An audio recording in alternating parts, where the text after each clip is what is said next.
మీ ఎలాంటి వ్యాపార ప్రకటనలకైనా వెంటనే మా ఛానల్ సంప్రదించండి.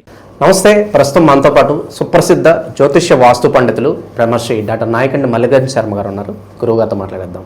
నమస్కారం గురుగారు. నమస్కారం అండి. గురుగారు, 2026 విశేషంగా ధనుసు రాశి వారికి ఏ విధంగా కలిసి రాబోతుంది, ఎలాంటి పరిస్థితులు ఎదురవుతాయి, ఓవరాల్గా ఎలాంటి జాగ్రత్తలు ఈ కొత్త సంవత్సరంలో తీసుకోవాలి వీళ్ళు? తప్పకుండా. ఓం శ్రీ గురుభ్యో నమః. ఓం శ్రీ మాత్రే నమః. 2026 జనవరి 2026 నుంచి డిసెంబరు 31వ తారీఖు వరకు కూడా గ్రహాల యొక్క పొజిషన్ ఎలా ఉంది, ప్లానెట్స్ యొక్క పొజిషన్ ఎలా ఉందో చూడాలి. అయితే ప్రామాణికంగా ఏంటంటే ఉగాది నుంచి మనం ఉగాది వరకు చెప్పుకుంటాం. యాక్చువల్గా ఇది ప్రామాణికం కాదు అని చెప్పడానికి వీల్లేదు, కానీ ఆంగ్ల కాలమానాన్ని అనుసరించి అవే గ్రహాలు, ఉగాది తర్వాత చెప్పేవి కూడా అవే గ్రహాలు, ఇప్పుడు చెప్పేవి కూడా అవే గ్రహాలు. లేకపోతే ఏంటంటే రాజ్యపూజ్యాలు, అవమానాలు, అలానే గౌరవాలు, ఆదాయాలు, వ్యయాలు, గ్రహణాలు, మౌఢ్యాలు, అలానే ఏదైతే వివాహ ముహూర్తాలు, ఇలాంటివన్నీ కూడా ప్రత్యేకంగా రాజులు, పరిపాలన, మంత్రి, ఇలాంటివన్నీ చెప్పేది ఏంటంటే ఉగాది పంచాంగం అంటే పంచాంగ శ్రవణం అని అర్థం. ఇవి వచ్చేటప్పటికల్లా 2026 నుంచి జనవరి దగ్గర నుంచి 31వ తారీఖు వరకు చెప్పే ఫలితాలు. ఇవన్నీ కూడా గోచారరీత్యా చెప్పబడే ఫలితాలు అంటారు. ఇవన్నీ కూడా బర్త్ చార్ట్ కాదు. ధనస్సు రాశి వాళ్ళకి రాశ్యాధిపతి అయిన గురువు రాశ్యాధిపతి గురువు అయ్యాడు. అంటే ధనుసు రాశి వాళ్ళకి క్యారెక్టర్ ఏంటంటే, ఒక పని చేశామంటే ఖచ్చితంగా గ్యారంటీగా ఆ పని సక్సెస్ చెయ్యాలి.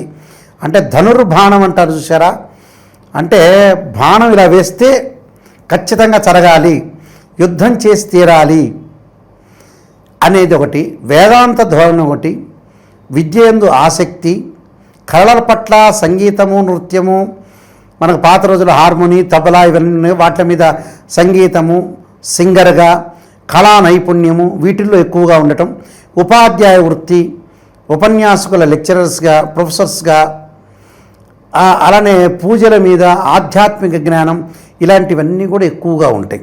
అంటే 10 మందిలో 6గురికి ఎక్కువగా ఉంటాయి ఇలాంటివన్నీ కూడా. అంటే ఇది గురువు సంబంధించింది. ఏంటంటే కొద్దిగా ధనుసు రాశి వాళ్ళకి ఏంటంటే ఖచ్చితంగా చేయాలి అంటే దిశానిర్దేశం అంటారు చూసారా, రాజకీయ నాయకులు ఎప్పుడు ఈ పదం వాడుతుంటారు, దిశానిర్దేశం అని. అంటే ఏ దిశలో వెళ్ళాలి, ఎటు డైరెక్షన్లో వెళ్ళాలి, ఎటు వెళ్తే లైఫ్ను సక్సెస్ చేస్తామనే నాలెడ్జ్ అనేది వీళ్ళకి ఎక్కువగా ఉంటుంది. ఇది ధనుసు రాశి యొక్క క్యారెక్టర్. అయితే ఈ ధనుసు రాశి వాళ్ళకి 2026లో ఏ విధంగా ఉండబోతుంది? ముందుగా ముఖ్యంగా రాహుకేతుల యొక్క మార్పు. రాహు డిసెంబర్ 6 వరకు కూడా కుంభరాశిలోను, ఆ తర్వాత వచ్చేటప్పటికల్లా మకర రాశిలో సంచారం చేస్తారు. ధనుస్సు రాశి వాళ్ళకి రాహు తృతీయంలో ఉండగా మంచిది. 3, 6, 11 స్థానాల్లో వాళ్ళ రాశి నుంచి చూసుకునే వీక్షకులందరికీ కూడా రాహు కానీ, కేతువు కానీ, శని కానీ, కుజుడు కానీ సుఫలితాలు ఇస్తాడని శాస్త్రవచనం. ఇక్కడ 3వ స్థానంలో ఎప్పుడు ఉంటాడు? ధనస్సు, మకరం, కుంభం ప్రజెంట్ ఉన్నాడు 3వ స్థానం రాహు. అంటే తేలిగ్గా అర్థం కావడానికి చెబుతున్న వాళ్ళకి 3వ స్థానం రాహు ఉంటే ఏంది, విశేషమైన ఫలితాలు జరుగుతాయి. అంటే ధనపరంగా కానీ, ఫైనాన్షియల్ డెవలప్మెంట్ కానీ, ఆర్థిక స్థితిగతులు అనుకూలంగా ఉండటం ఒకటి. దాని తర్వాత వాళ్ళు చేసే ప్రతి ప్రయత్నం కూడా సఫలీకృతం అవుతాయి. మనం ఒక ప్రయత్నం చేయాలనుకుంటాం, ఖచ్చితంగా చెయ్యాలి, కష్టపడాలి. కష్టపడితేనే భగవంతుడి యొక్క ఆశీర్వచనం అనేది ఉంటుంది. చాలామంది అనుకుంటారు, నేను కష్టపడుతున్నానంటే ఇంకా భగవంతుడితో పని లేదనుకుంటారు. అలా కాదు. మనం ఎంతైతే నీతి నిజాయితీకి కష్టపడతామో ఆ కష్టానికి రికగ్నైజ్డ్ గుర్తింపు ఇచ్చేవాడు ఎవరంటే గాడ్. ఆ గాడ్ యొక్క అనుగ్రహం కూడా ఉండాలి. కాబట్టి డిసెంబర్ 6 వరకు రాహు బాగున్నాడు కాబట్టి దేశాలకు వెళ్ళటం, బ్రదర్స్ అండ్ సిస్టర్స్ మధ్యలో అనుబంధ బాంధవ్యం బాగా పెరగటం, ప్రధానంగా విదేశాలకు వెళ్ళటంగా కాకుండా విదేశాల్లో కూడా ముఖ్యంగా ప్రధానంగా వాళ్ళు అక్కడ స్థిరపడిపోయే అవకాశాలు ఎక్కువ ఉంటాయి. అక్కడ వ్యాపారరీత్యా కానీ, మన బిజినెస్ అనుకోవచ్చు, లేకపోతే ఉద్యోగం అనుకోవచ్చు, రకరకాల రెస్టారెంట్ పెట్టుకోవటం, ఇలాంటి హోటల్స్ పెట్టుకోవటం, వీటిల్లో వాళ్ళకి అనుకూలంగా ఉండే అవకాశం ఉంటుంది. అంటే వీటి పెడతారని అర్థం. పెట్టడం వల్ల వాళ్ళకి ఫైనాన్షియల్ పరంగా బాగా కలిసి వచ్చే అవకాశాలు ఖచ్చితంగా ఉంటాయి. డిసెంబర్ 6 నుంచి ద్వితీయ స్థానం రాహు రావటం వల్ల కుటుంబ పరంగా ఇబ్బందులు కలుగుతాయి. అంటే భర్త ఒక మాట అంటే భార్య ఒక మాట అంటాం, భార్య ఒక మాట అంటే భర్త ఒక మాట ఉంటాం. అంటే అపార్థాలు అనార్థాలకి దారితీసే అవకాశాలు ఉంటాయి. కాబట్టి నమ్మండి, బిలీవ్ చేయండి, అనవసరమైన గొడవలు రాద్ధాంతాలకి వైపు వెళ్లకుండా ఉండండి. అంటే ఆ సెక్టార్ వైపు వెళ్ళకూడదని అర్థం. అలానే డబ్బు విషయంలో వచ్చేటప్పటికల్లా చాలా అనుకూలంగా ఉంటుంది. ఎందుకు కారణం ఏంటంటే వాళ్ళకి గురువు సహజంగా మనకి ఏమిటంటే ప్రస్తుతం ఇక్కడ కర్కాటక రాశిలోకి ప్రవేశిస్తాడు జూన్ 2వ తారీఖు.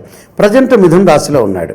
కర్కాటక రాశిలోకి ప్రవేశించిన తర్వాత వాళ్ళకి ఎలా ఉంటుందంటే అష్టమంలో గురువు అవుతాడు. అష్టమంలో గురువు మంచివాడు కాదు.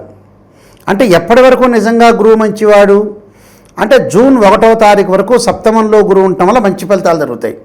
సప్తమంలో గురువు ఉండటం వల్ల చాలా మంచి సుఫలితాలు జరిగే అవకాశాలు ఉంటాయి. ఫైనాన్షియల్ పరంగా డెవలప్మెంట్ చెందుతారు. అలానే మనకి ఏదైతే నేను చెప్పానో జూన్ 2 నుంచి అక్టోబర్ 31 వరకు బాగుండదు వీళ్ళకి. జూన్ 2వ తారీఖు నుంచి అక్టోబర్ 31వ తారీఖు వరకు కూడా కర్కాటక రాశిలో గురువు ప్రవేశంతో ఫైనాన్షియల్ పరంగా జాగ్రత్త ఉండండి. ఆ డేట్ మెన్షన్ చేస్తున్న వాళ్ళకి పొదుపుగా పాటించండి.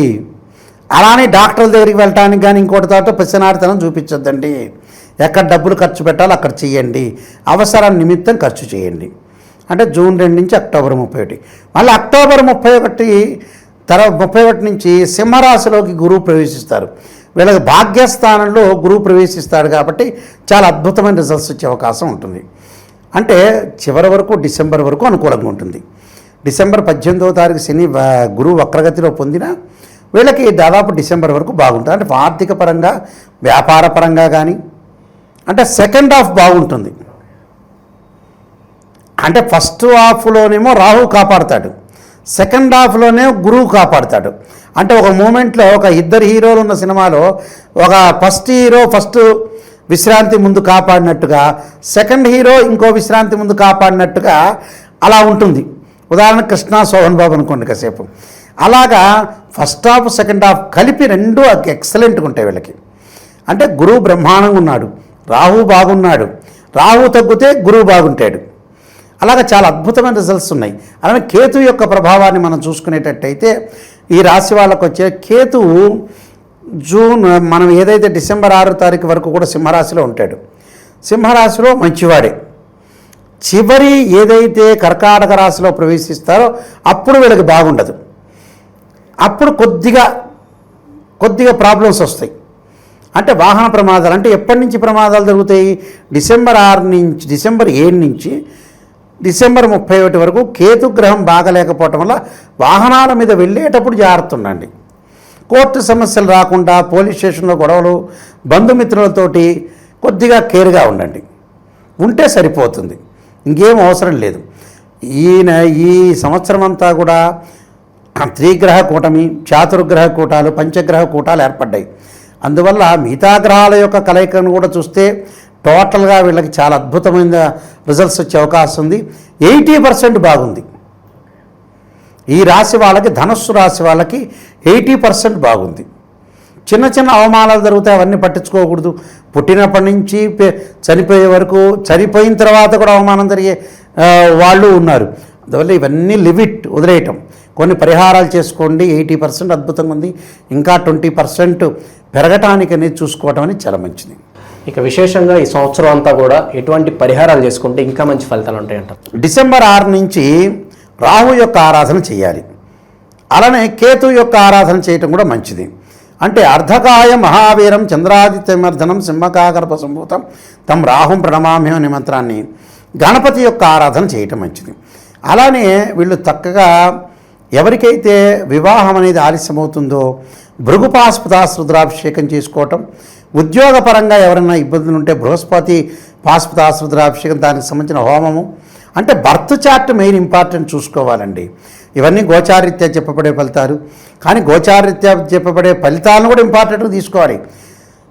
ఏంటంటే అదృష్టం అనేది ఒక సెకండ్లో, ఒక 10 నిమిషాల్లో కలిసి వచ్చే అవకాశం అనేది ఒకటి ఉంటుంది. అంటే ఎంత అదృష్టం ఉన్నా కూడా ఆవగిందంత ఉండాలి అని అంటారు కదా. అందువల్ల ఖచ్చితంగా ఎట్టి పరిస్థితుల్లో కూడా వీళ్ళు బర్త్ చార్ట్ చాలా ఇంపార్టెంట్. అయితే గ్రహ గమనగతులు అయితే వీళ్ళకి ఓవరాల్గా బాగున్నాయి. దానికి శుక్ర జపం చేయించడం ఒకటి, సూర్యుడి యొక్క ఆరాధన చేయటం వల్ల కూడా మంచి జరిగే అవకాశం ఖచ్చితంగా ఉంటుంది. 80% వీళ్ళకి బాగుంది. చాలా బాగా వివరించారు. ధన్యవాదాలు గురు. నమస్కారం.